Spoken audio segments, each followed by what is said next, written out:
right, here we go. My name is Lindsay Norman, and today we are going to talk about the topic of mindset.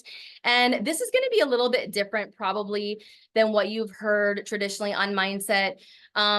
In the last decade of my experience in the network marketing industry, there are certain ideas and practices and terms that I've realized really get popular and they take root.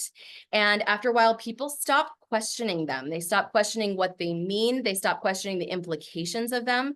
And the reason why I feel strongly about offering this to you as a leader, this training is for leaders today. We're in the network marketing industry.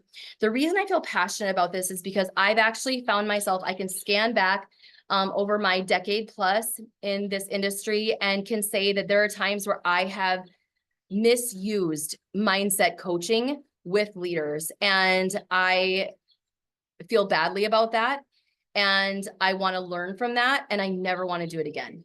And so I'm going to share today a couple of things. I'm going to throw out some ideas here regarding mindset that I actually think we really need to question. And we really need to be careful of as leaders because mindset coaching can be very harmful. The recipient won't know it. But over time, what it's actually doing to people can be very manipulative. So let me start off. There's two big hangups that I have with mindset, but let me first define mindset. Mindset essentially is what we choose to focus our brain on. It's our perspective, essentially. Now, in and of itself, that is something as a business owner, as a leader, it is crucial in our business that we have perspective on things, right? And that we have a healthy perspective on things. I'm going to talk about that a little bit at the end. However, mindset, if taken or used incorrectly or inappropriately, can be abusive, actually. And so here are the two ways that I want to share on that. Number one, I think it's to our detriment to coach people that if they can think it or fixate on it enough, they can determine their business outcomes. That we get into really interesting ground there. If we start saying, if you just think it enough, you can determine your results. That actually puts us in the place of God, God himself. Okay, so God is the only one who has ever spoken anything and made it happen, made it created, right? So he spoke and creation came into existence. Now, am I saying that the brain is not powerful? No, we all know, like if you really like, our perspective matters, right? Whether you're positive or you're negative or whether you're perpetually focusing on the negative, that's annoying. And it's really frustrating to be around those people. But also if you're perpetually like toxic positivity where you're like, you're not even in reality, that is also harmful. What is equally harmful is to coach somebody and say, if you just think on it, if you just stop thinking about these things and you just think about this, your results, think about yourself at this level of the organization, think of yourself at this income level, and then add on to that the expectation that if you just think it, it will happen. That is manipulation. And that also puts us in the place of God. And I really think as a Christian, as a believer, I'm like, we've got to really be careful because God is very clear in the scriptures that he does not share his glory with anybody. And there's none like him, none. He doesn't share his glory with his creation. He does not share his power. There's none like him, not even us. Okay. So I just like to be really careful. Like, is the mind a powerful tool? Yes. Can the mind create reality?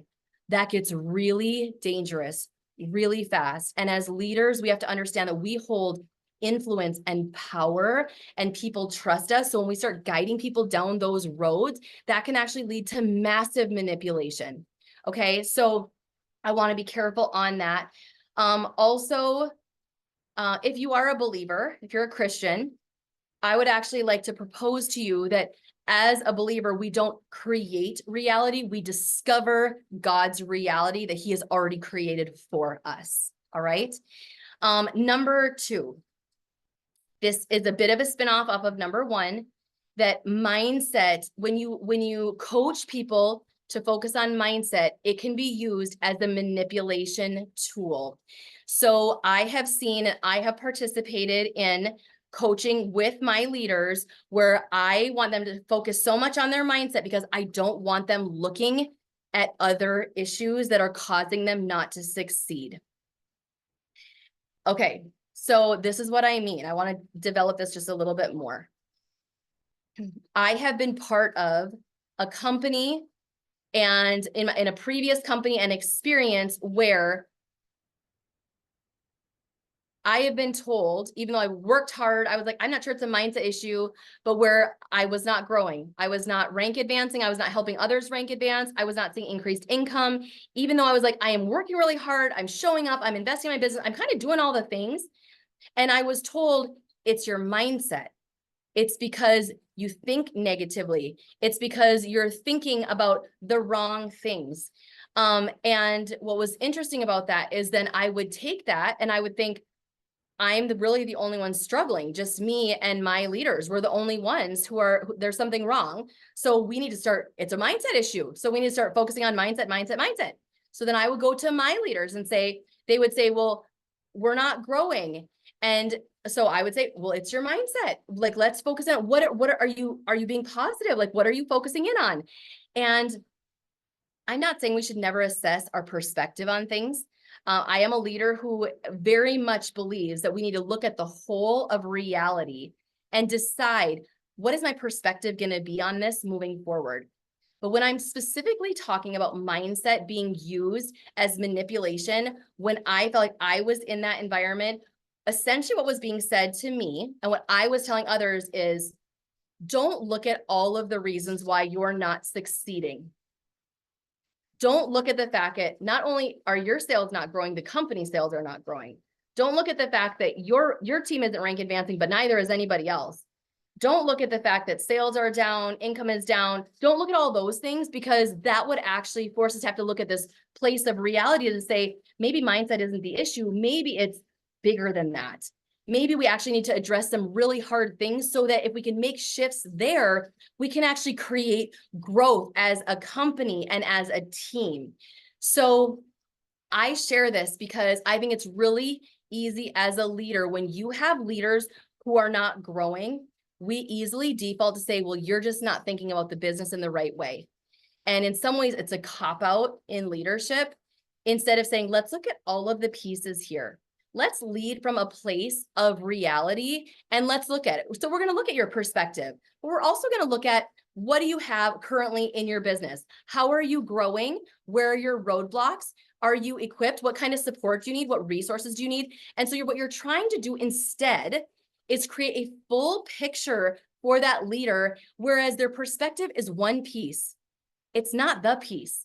And I think lazy leadership says, I don't really know what to do and I don't really want to deal with it. So I'm going to tell them it's a mindset issue. And that is manipulation. And nothing positive comes from that, especially when it's not a mindset issue, because now your leader only feels crappy about themselves when they're like, I mean, I feel like I'm working really hard. I feel like I'm looking at all of the pieces. So those are my two things that I would caution you as a leader to really stand guard against, that we're not coaching people that they just think they can determine their outcomes.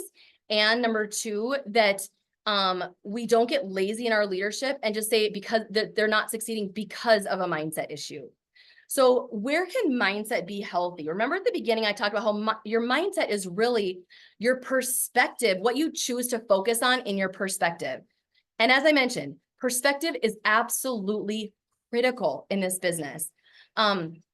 I like to think about a glass that is halfway full of water, right? Halfway full of water. What do we look at as a leader? We look at the whole of reality. We see a glass, we see water, we see one half that's full and one half that's not. So we look at that and we say, I'm going to look at the whole of reality right here. So we're not trying to ignore any of the pieces of that glass or what's happening inside of that glass. We're looking at all of the pieces because good leaders take the whole of reality into account as they're coaching and as they're leading. Now, once I look at the whole of reality, I get to choose how I perceive that particular glass of water. I can choose to say, you know what, that's half empty, or I can choose to say that glass is half full. Okay. But it's again, not neglecting all of the pieces of reality. Now, let's go into that negative or positive thinking. Obviously, we know that negative thinking doesn't serve well. Not only do people not want to be around you, but it is hard every day to get up and build something when you're coming from a place of negativity. I love to say, I love to come from a place as a leader every day of reality, and I'm going to see possibilities and potential in my reality. So I'm choosing to, when I'm looking at what am I going to choose to focus on as a leader, I'm going to choose to focus on the possibilities and the potential, but I'm never going to neglect all the pieces of my reality in doing that. And I think that that is a healthy mindset. So as you're looking at not only how you are getting coached as a leader, but how you are coaching, I would just really encourage you today not to fall into mindless coaching on mindset, but that you actually lead from a place of reality as a leader. All right. Hopefully that gives you a few things to think about today. Have a great day.